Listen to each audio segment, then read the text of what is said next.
අපි හදාගත්ත ෆිෂ් එක මම දැන් ටිකක් අරගෙනත් තියා ගන්නවා. ෆිෂ් එකට දා ගන්න ඕන නිසා කරපිංචා චොප් කරලා මෙතන කපා. මේ ටික ටිකක් බැදීගෙන, ඒ කියන්නේ අර ඉවර රත් වෙගෙන එනකොට මාළුව මඟදී මම ආයෙත් හොඳටම මේ බේක් වෙලා වගේම තියෙනවා. Hi, welcome back to our channel. ඉතින් මම අද හිතුවා ඔයගොල්ලන්ට රෙසිපි එකක් ගේන්න කියලා. ෆිෂ් කෙනෙක්ව කොහොමද oven එකේ නැතුව pan එකේ කොහොමද oven system එකට බේක් කරගන්නේ වගේ ඒ රහට බේක් කරගන්නේ කියලා. ඉතින් මගේ රෙසිපි එකක් මේක. මම හිතුවා ඔයගොල්ලොත් එක්ක share කරගන්න ඕනේ කියලා. බලමු මොනවාද ඕන වෙන ingredients කියලා. මම මෙතන white mullet දෙන්නෙක් අරන් තියනවා සුද්ධ කරලා ඔක්කොම කපාගෙන. ඊට පස්සේ මම මෙතන අරන් තියනවා සුදු ලුණු big 4ක් අරන් තියනවා. ඊට පස්සේ මෙතන පොඩි ජින්ජර් කෑල්ලක් අරන් තියනවා. ඊට පස්සේ මෙතන මං මිරිස් කරල් දෙකක් කපාගෙන තියනවා. ඊට පස්සේ මම වෙනම pan එකට දාන්න ඕන නිසා වෙනම කරපිංචා ටිකක් වෙනම තියාගෙන තියනවා. ඊට පස්සේ මං මික්ස් එකට දා ගන්න ඕන නිසා කරපිංචා chop කරලා මෙතන කපාගෙන තියනවා. ඊට තක්කාලි ගෙඩියක් අරන් තියනවා. මෙතන බීලුණු සාමාන්‍ය size ගෙඩි දෙකක් අරගෙන තියනවා. මම දැන් මේ ටික ඔක්කොම දාගෙන මේ කරපිංචා ටික ඇරෙන්න මේ ටික මම ඔක්කොම දාගෙන blend එකට දාලා blend කරගන්න.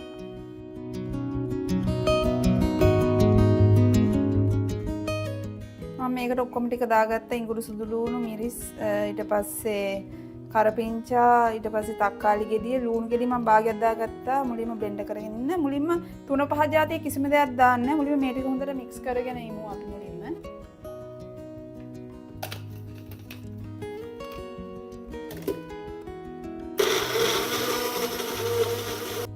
මන්දාර මික්ස් වෙච්ච ඉතුරු ටිකට ලුණු ටිකක් දා ගන්නවා. ලුණු ටිකක් දාගෙන ඒකත් ආපහු බ්ලෙන්ඩ් කරගන්න. ඊට පස්සේ තමයි 3-5 දාන මිරිස් ලුණු ඒ ටික දාගන්නේ.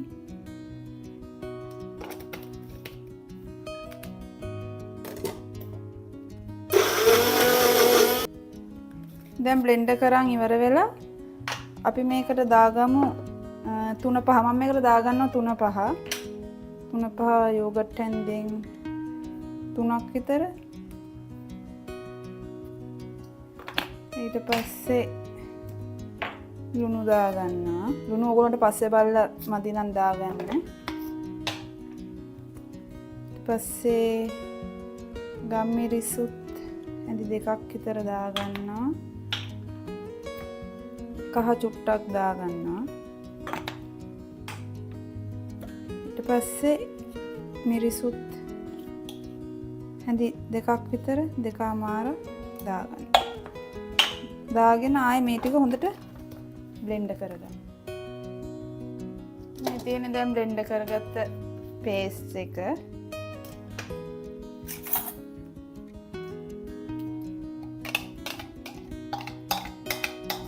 ඔයගොල්ලෝ ටිකක් කෑලි වගේ ඕන නම් චූට්ටක් විතර කෑලි හිටින්නත් බ්ලෙන්ඩ් කරගන්න පුළුවන්.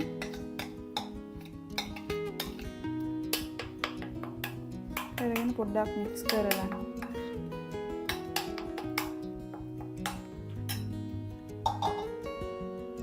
දැන් පේස්ට් එක අරගෙන හොඳට මෙහෙම ගාගමු. මුලින්ම අර මැද කට් කරගත්තාම ඒ වැතුලටත් මේ පේස්ට් එක පුරවන්න පුළුවන්.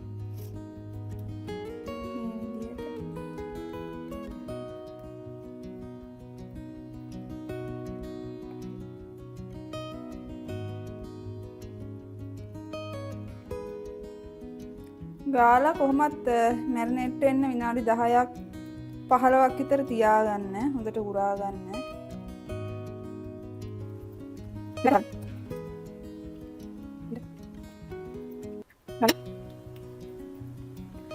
මේ විදිහට මැරිනේට් වෙන්න දෙන්න.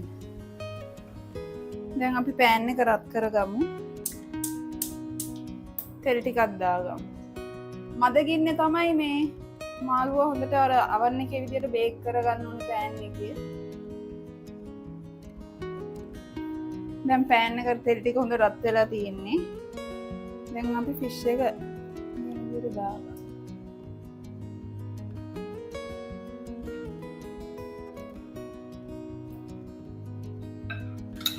ඔයගොල්ලන්ට පුළුවන් අර ඉතුරු වෙච්ච gravy ටික ඒකට උඩින් දාගන්න. මගේ නම් ඩිෂ් එකෙත් ඉතුරුණා. මම ඒ ටික ටිකක් බැදීගෙන ඒ කියන්නේ අර ඉවර රත් වෙගෙන එනකොට මාළුව මගදී මම ආයෙත් පේස්ට් ටික උඩින් ගා ගන්නවා. දැන් අපි ලිඩ් එකකින් චුට්ටක් වහලා තියාගමු දැන් වෙනකම්. මම දැන් ටිකක් අරගෙනත් තියා ගන්නවා. පොඩ්ඩක් මේ වෙන්න. ඕලට පුළුවන් මේ වෙලාවට අනිත් පැත්ත හරවලා පේස්ට් එක අනිත් පේස්ට් එක දාගන්න. තුරු පේස්ට් එක. උඩින් ආයෙ ගා ගන්න. ඔතන ටික වෙලාවක් යනකොට ඔක්කොම ඇබ්සෝබ් කරගන්නවා මේ ෆිෂ් එකට. දාලා ටික වෙලාවක් තියෙනවා. දැන් නම් ෆිෂ් එක හොඳටම මේ බේක් වෙලා වගේම තියෙනවා. දැන් අපි ලිප නිවා ගමු. ඉතර වෙලාවක් යන්නේ විනාඩි 15ක් 20ක් ඇතුළත දෙපැත්තම හොඳට බේක් කරගන්න පුළුවන්. අපිට දැන් මේකත් එක්ක කන්න පුළුවන්. සලාඩ් එකක් හදාගෙන මම සලාඩ් එකක් හදාගෙන ෆ්‍රිජ් එකේ දාලා තියෙන්නේ. සලාඩ් එකක් එක්ක කන්න පුළුවන්.